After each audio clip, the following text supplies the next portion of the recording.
നിങ്ങളുടെ ഇഷ്ട പരമ്പരകളുടെ മുഴുവൻ എപ്പിസോഡുകളും ടെലികാസ്റ്റിന് ശേഷം എക്സ്ക്ലൂസീവായി സൺ നെക്സ്റ്റ് ആപ്പിലൂടെ കാണൂ. ഇന്ത്യൻ ഉപഭോക്താക്കൾക്ക് മാത്രം സൗജന്യം. രഘുവിന്റെ അമ്മാവൻ സ്വന്തം വീട് വിറ്റ് ബാധ്യത തീർക്കാൻ വരെ തയ്യാറായതാണ്.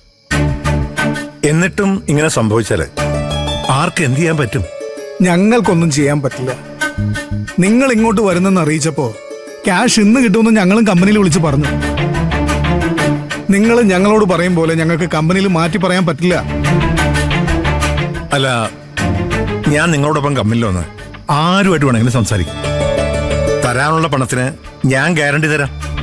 അതിനുള്ള ചെക്കോ ബോണ്ടോ ഡ്രാഫ്റ്റോ എന്ത് വേണമെങ്കിലും തരാം. ഞാനും ഒരു ബിസിനസ്സുകാരനാണ്. എനിക്കറിയാം ഇത്രയും വലിയൊരു എമൗണ്ട് പെൻഡിങ്ങിൽ നിർത്താൻ ഒരു കമ്പനിയും തയ്യാറാവില്ല. ഞങ്ങൾ വേണമെങ്കിൽ പേയ്മെന്റ് ഡിലേന്റെ ഇൻട്രസ്റ്റ് പോലും തരാൻ തയ്യാറാണ്. ഞങ്ങൾക്ക് ഇപ്പോൾ ഒന്നും പറയാൻ പറ്റില്ല സാർ. നാളെ കമ്പനിയായി ഡിസ്കസ് ചെയ്തതിന് ശേഷം തീരുമാനം പറയാം. എന്തായാലും നിങ്ങൾ ഇവിടെ തന്നെ ഉണ്ടാവുമല്ലോ. Of course. ഇതിന് ഒരു തീരുമാനം ഉണ്ടാക്കിയിട്ട് ഞങ്ങൾ ഇവിടെ നിന്ന് പോവൂ. ഓക്കെ ഓക്കെ, ശരി ശരി സർ.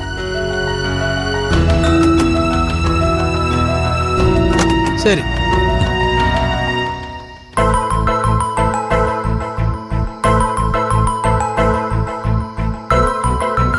ദാസങ്ങളായോണ്ടാന്ന് തോന്നുന്നു അവര് പെട്ടെന്ന് ഒതുങ്ങിയത്. നാളെ ഇത് കോംപ്രമൈസ് ആവുമായിരിക്കുമല്ലേ? എന്താ സംശയം? നീ ടെൻഷൻ ആവാതെ രഘു. നാളെ പോകുന്നതിനെ കുറിച്ച് മാത്രം ആലോചിക്കേ. ഞാനല്ലേ കൂടെ ഉള്ളത്. നിന്നെ ഞാൻ ഇവിടുന്ന് മനസ്സമാനത്തോടെ ഫ്ലൈറ്റ് കയറ്റി വിടും. അതുപോലെ എന്നാ ചായ കുടിക്ക്.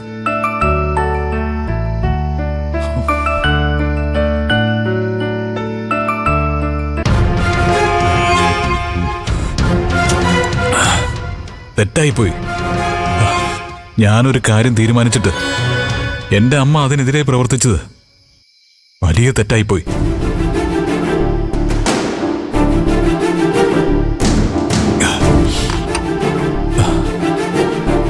അമ്മ ചെയ്യുന്ന ചില കാര്യങ്ങൾ ശരിയല്ലെന്ന് അറിഞ്ഞിട്ട് പോലും അതിന്റെ ഒപ്പം നിന്നിട്ടുള്ളവനാ ഞാൻ. എന്നിട്ടിപ്പോ അതാണ് ഇന്ദ്രൻ നിന്റെ കുഴപ്പം. ഇപ്പൊ ശരികേട് സ്വന്തം അമ്മ ചെയ്താലും അതിന് കൂട്ടു നിൽക്കാനേ പാടില്ല. അതാണ് ഏറ്റവും വലിയ തെറ്റും. രവിയുടെ നീ കാര്യത്തിൽ അഭിപ്രായം പറയണ്ട. ഇന്ദ്രനെ അവന്റെ അമ്മയ്ക്ക് വേണ്ടി മരിക്കും. ഇന്ദ്ര, പഞ്ചരത്നം വീട് നീ വാങ്ങിക്കണം. അതാ സുശീലാന്റിയുടെ ആഗ്രഹം. അതിനുവേണ്ടിയാ നീ പോലും അറിയാതെ ആന്റി അവിടെ പോയത്. പക്ഷെ അതിനുശേഷമെങ്കിലും അമ്മ എന്നോട് ഒരു വാക്ക് പറയണ്ടേ?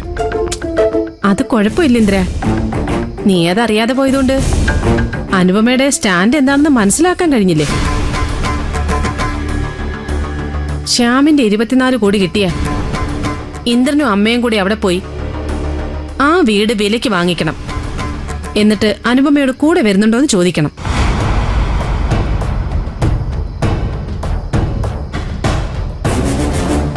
അനുപമ വരും. അവക്ക് വേറെ വഴിയില്ലല്ലോ. പാവം.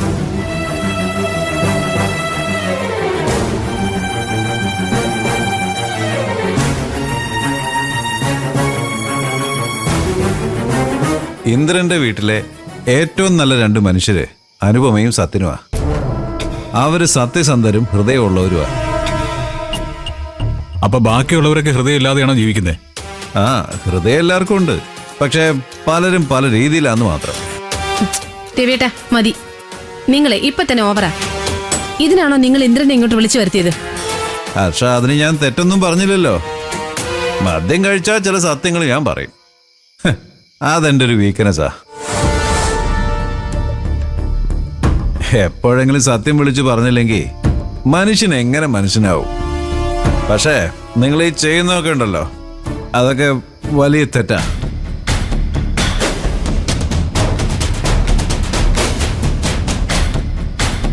പണത്തിനു വേണ്ടി സോനയെയും ശ്യാമിനെയും വീണ്ടും ഒരുമിപ്പിക്കുക.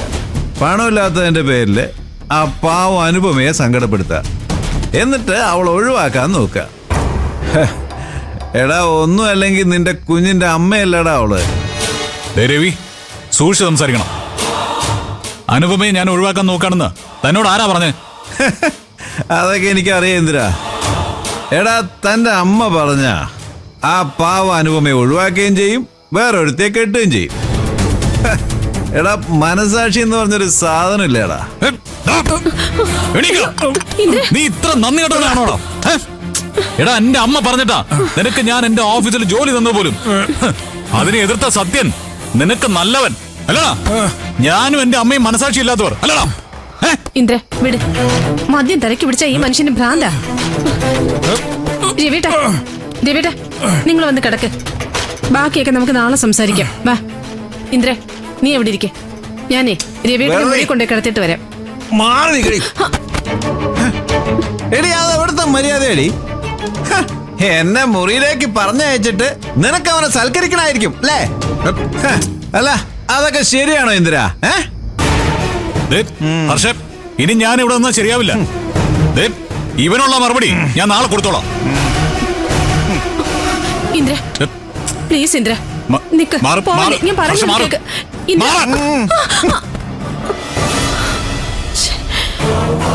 ഇന്ദ്ര പന്നൻ.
നീ എന്താ മഞ്ചാടി ഉറങ്ങാത്ത?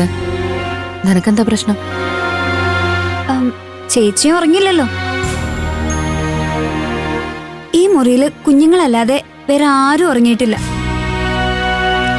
എല്ലാവർക്കും ഉണ്ട് ഓരോരോ ടെൻഷൻ. ഞങ്ങളെ പോലെയാണോ മഞ്ചാടി നീ? നീയെങ്കിലും മനസമാധാനത്തോടെ ഉറങ്ങണമെന്നാ ഞങ്ങളുടെ ഒക്കെ ആഗ്രഹം. അതെ മോളെ, രഘുവേട്ടന്റെ കാര്യം ഓർത്താ എനിക്ക് ഉറങ്ങാൻ പറ്റില്ല. ഗൾഫിലേക്ക് നാളെ പോവാൻ പറ്റുമോ? പോയാൽ തന്നെ എന്തായിരിക്കും അവിടുത്തെ അവസ്ഥ? ഒന്നും അറിയില്ല. രഘുവേട്ടന് കുഴപ്പമൊന്നും ഉണ്ടാവില്ല ചേച്ചി. ദാസങ്ങളല്ലേ കൂടെയുള്ളത്. അങ്കിള് രഘുവേട്ടനെ കയറ്റിവിട്ട് രഘുവേട്ടൻ ദുബായിലെ കമ്പനിയിൽ ജോയിൻ ചെയ്തു എന്നുള്ള അറിയിപ്പും കിട്ടിയിട്ടായിരിക്കും ഇങ്ങോട്ട് വരുന്നത്. നിന്റെ നാവ് പൊന്നാവട്ടെ ചിരു. രഘുവേട്ടനൊരു കര പിടിച്ചാലേ നമ്മുടെ കുടുംബത്തിന് നിലനിൽപ്പുള്ളൂ. അച്ഛന്റെ പ്രതീക്ഷയും രഘുവേട്ടനില്ല. എനിക്ക് ഉറങ്ങാൻ പറ്റാത്തത് ഇന്ദ്രേട്ടന്റെ അമ്മ ഇവിടെ വന്ന് കാട്ടിക്കൂട്ടിയ കാര്യങ്ങൾ ഓർത്തിട്ട്. ഇന്ന് കുറച്ചുകൂടെ സന്തോഷത്തിലും സമാധാനത്തിലും കഴിയേണ്ടവരായിരുന്നില്ലേ നമ്മള്? അവര് കാരണം അതും ഇല്ലാണ്ടായി. ഇന്ദ്രേട്ടനെ എനിക്ക് ധിക്കരിക്കേണ്ടി വന്നതും അതുകൊണ്ടാ.